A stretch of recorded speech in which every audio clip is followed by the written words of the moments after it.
2, and 1.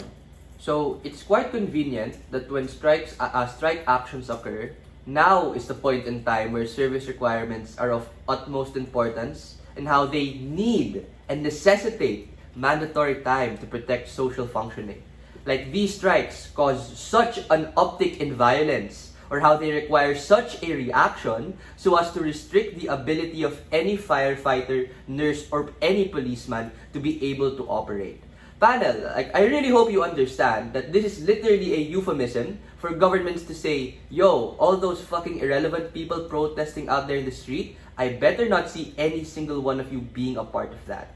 NO talks about legal obligation, but we question the right of this obligation to be even legitimate to begin with. The obligation of a nurse ought to protect people when they have the capacity to be able to do it.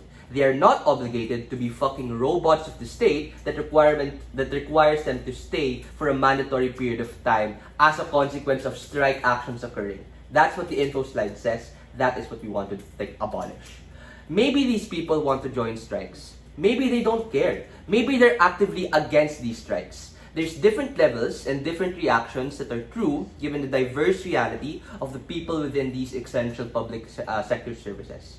But the point that my partner gave still ought to stand. If workers have a legal right to strike and they have an obligation to be able to fight for a quality of improvement towards the working conditions that they have met, then restricting them at the point in which this happens locks them to never being able to advocate for a better workforce that can cater to their needs. Panel, the state is not enough. You have to get these people to actually advocate for the things that they want.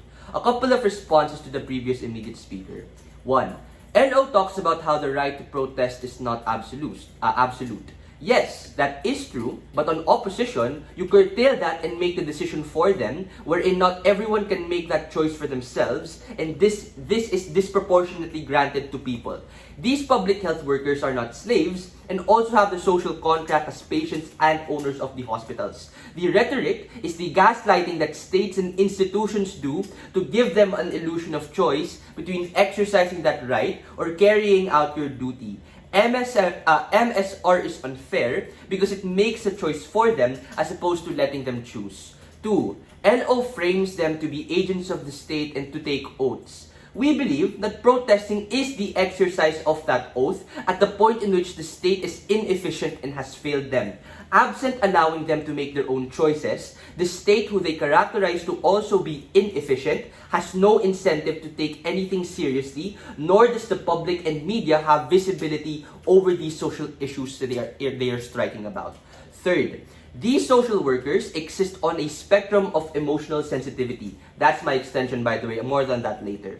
It's the basic Overton window, meaning some of them will be conservative, moderate, radical, and even apathetic. So, the diversity of people in and of itself serve as the check and balance against the very harms that states and institutions are afraid of.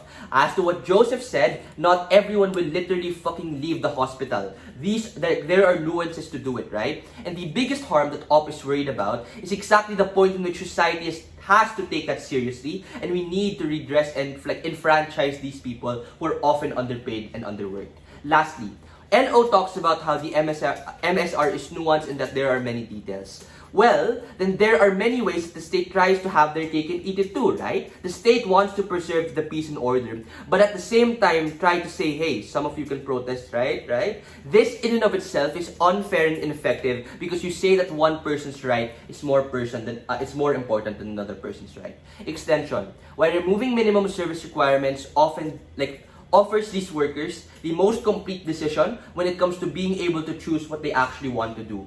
I'll analyze this by talking about the different dispositions that might happen within each individual person. Whether you actually do want to protest, whether you're in the midpoint or not really having an opinion, or whether you don't actually want to protest.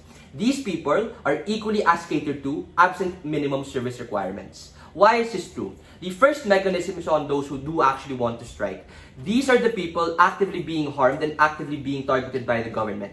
This is the comparative opposition has to deal with, because Joseph gave 7 minutes of principled argumentation as to why it's literally unfair that those who do want to actually protest are limited by a contradictory law by the government themselves. Why is OP actively harming them, and why can't they be able to advocate for their own rights at their own time?